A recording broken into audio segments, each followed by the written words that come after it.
Хүүхдийн төв суудлын хамт олон бол олон жилийн турш өнчин, дутуу төрсөн хөгжлийн бэрхшээлтэй болон нийгмийн эмзэг бүлгийн хүүхдүүдийг асрах, сувилах, торниулах чухал үйл ажиллагаа явуулж байгаа улсын хэмжээний цорын ганц байгууллага юм а. Өнөөдрийн байдлаар тус сувилалд 80 гаруй хүүхэд хэвтэн эмчилүүлж байна. Өнчин хүүхдүүдийг асардаг, буруу ихрийг соёлдог. За ийм газар байсаар ирсэн 12 он засгийн газрын тогтоол гарснаас хойш одоо манад анх удаа амбулатороор энэ одоо хөгжлийн бэрхшээлтэй байдаг юм уу? Хоол тэжээлийн дутагдaltaй, амин дэмийн дутагдaltaй, суур эмгэгтэй ийм хүүхдүүдийг амбулатороор аваад гадуур эмчлээд гэрээрээ байж агаад эмчилгээнд хамрагдаа. За тэгээд дахин хянагдаад байх юм боломжтой. Буцаж одоо хэдэн сарын дараа энэ эмчилгээнд хийх үү энэ гэдэг. Энэ яг хоцрогдоод илсэн үйлчлэгээ бол манад шинээр эхэлж нээж байна. Энэ бол өөр хаач байхгүй. Дандаа одоо өвчтөе хүүхдүүд ирдэг тийм одоо ханиад үрчлээ, хатгаа авчлаа, эсвэл одоо халуурлаа гэж ирдэг. Энд бол жирийн одоо байж байгаа боловч сувилгаан дутмаг тэгээ хоол тэжээлийн дутагдaltaй, хийлд ордгүй, хөлд ордгүй ийм хүүхдүүд ийм одоо биш хаач одоо хамрагддаг ийм хүүхдүүд бол гадуураар ирээд манад одоо өдрөөр эмчилгээнд хамрагдаад эсвэл одоо тодорхой хугацаагаар манад хэвтэж эмчилүүлээд за тэгээд одоо эмнэлгийн байгууллагуудад байхгүй та нар одоо өөрсдөө яваад үзээрэй манад цоош нь одоо бассейн, усан эмчилгээний үйлчилгээнүүд нэгдсэн байж байгаа. Эдний зөвлөгөө үр дүнтэй дээ. Одоо манай энэ чинь сая намар ханиад төрөл баг 2 сар ханиадтай явсан. Одоо тэгэл барай илгээл энэ утлах гээл тэгэд эмчилгээнүүд хийгдээд ингээл арай дээр болж штэ. Хамаагүй өөр болж байгаа. Энэ нь бол жоохон сүүлийн хүүхдүүд утаанаас олж бас их архиттэй төрж байгаа штэ. Одоо тэрэн дээр одоо ингээд давхар эмэрхүү эмчилгээнүүд хийж ижил ирсэн. Цэрмэр нь гүйцэд ховхрох ч юм уу те. Ингэж л ханиаднаас янз эмээр одоо бөмбөгдүүлээ гадуур яваад харчдаг. Хүүхд өөрөө нөө биеийн сулраад аш хямрал орчдөг.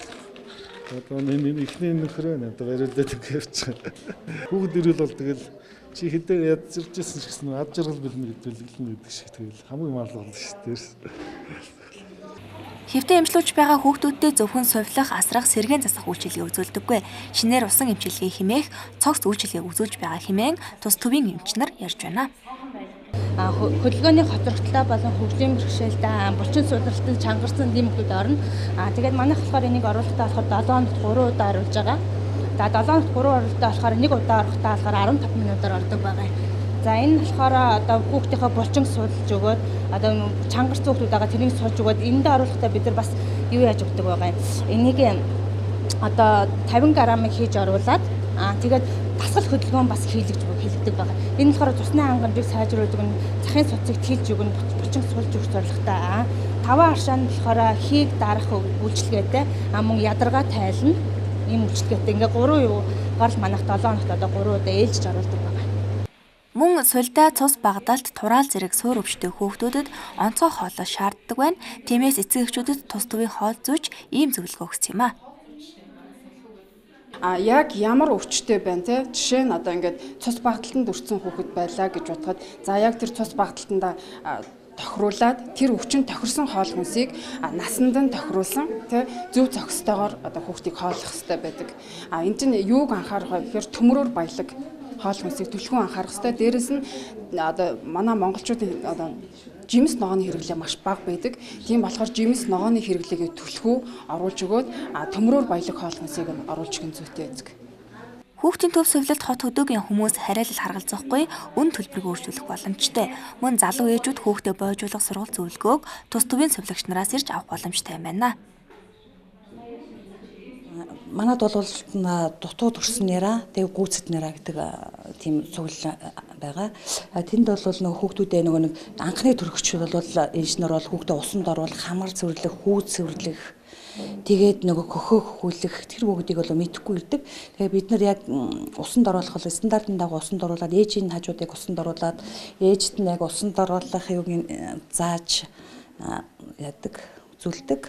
Тэгээд хөхөөлж чадахгүй нэг хүүхднүүд чинь нэг ээж нар чинь зангируулчдаг. Тэр хүүхдийн нөгөө нэг хөхөө яаж хөгөөлөх тэдэнд бүгдэнд нь стандартны дагуу зааж сургаж тэгж гаргадаг. Тийм үйлчлэг үзүүлдэг. Тэгээ гадны одоо заавал яг хэвтэж байгаа ээжнэрдэг ихгүй гаднаас үйлчлүүд зөвлөгөө авъя гэсэн ээжнэр зөндөө ирдэг л дээ тэр бүгдэд нь тусалдаг.